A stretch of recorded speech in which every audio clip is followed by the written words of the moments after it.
Today, the majestic William Scarbrough House on Martin Luther King Jr. Boulevard is home to the priceless model ships, carvings, and artifacts of the ships of the Sea Maritime Museum. Some Savannahans are aware the mansion was originally home to the wealthy merchant who sent the steamship Savannah on the first ever steam-powered transatlantic crossing in 1819. However, it's likely only lifelong Savannahans know this handsome building with its fine finishings was for many decades home to a public school for the city's African-American students. You know, this is a huge building. And to think of this building as a school that, housed, only black children in 1870s is amazing.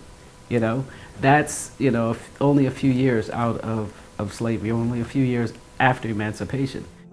The story of the West Broad Street School begins early in the 19th century, when courageous black teachers at secret slave schools broke the law of the day, which made it illegal to teach slave children to read or write.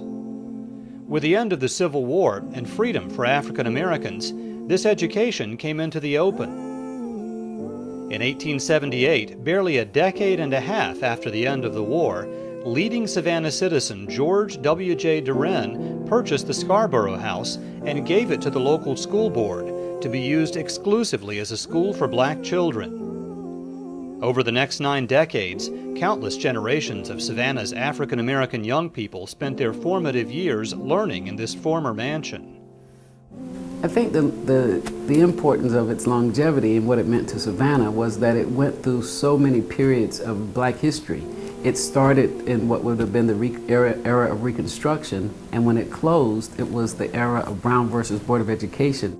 The positive gains of the civil rights movement eventually spelled the unintended end of this Savannah institution, as the building fell into disrepair and black students were folded into integrated schools nearby. West Broad Street School closed its doors for good in 1962.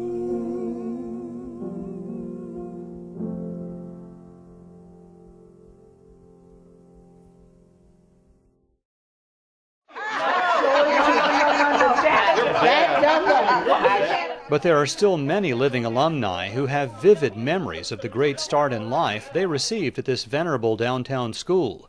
Why am I taller than everybody else and I was the shortest one in the class? We gathered 11 of them together in early 2011 for a small reunion of sorts to hear their stories about what made West Broad School such a great place to learn.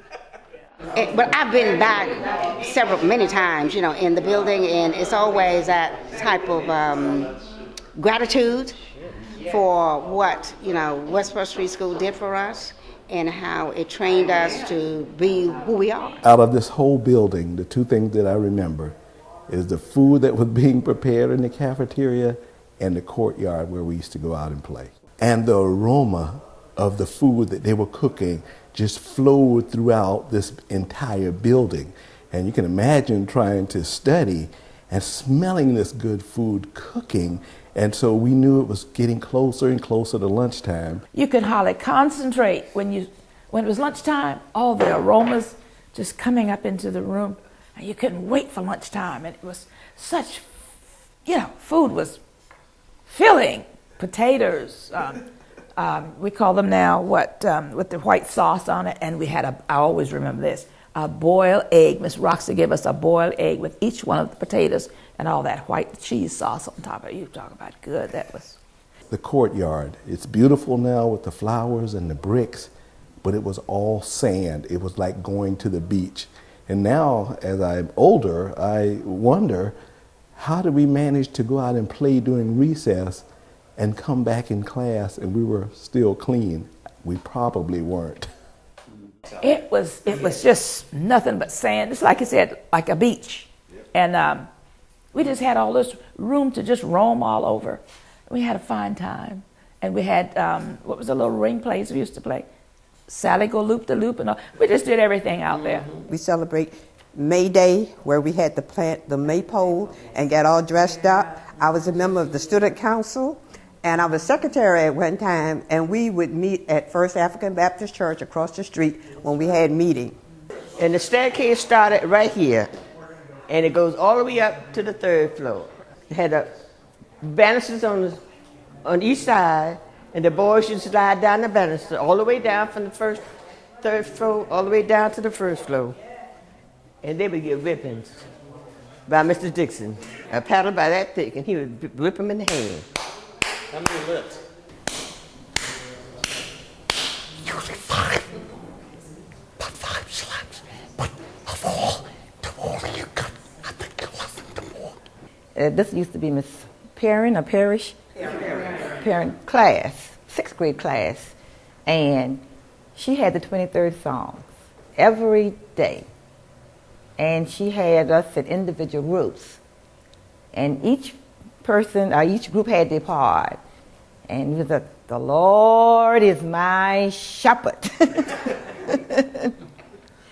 Another group said, I shall not want. And another group would say that he maketh me to lie down in green pastures. And you had to say it with that rhythm, huh? Yes. We had to say it like we really meant it, you know? And what part really stuck to me said, yea, do I walk through the valleys of the shadows of death. And I really used to be really afraid of that part. I shall fear no evil. I'm right here. I was just one of the passenger on the ship. What we were doing, we were studying about the islands. And along with studying about the islands, the ships were involved, the pirates was involved. And we were told that we had to build a ship in order to be able to sail. So those of us that you see that behind the ship are the one on the ship that's sailing in the sea. These are the drummers. When you reached the island, they were the drummers, and they were playing the drum. And believe it or not, the drums was made. They were made by the students. They were, if I can recall, that was one of the times that we used some type of wax because they wanted to shine the drums up and then melt the wax. We couldn't go out to buy anything, so we had to make them from scratch. Well, I was at the water fountain one day, and he had a wire in his hand, and I thought he was going to hit me with the wire. And I said, William Johnson, please don't hit me with that wire. And he said nicely, what did you say?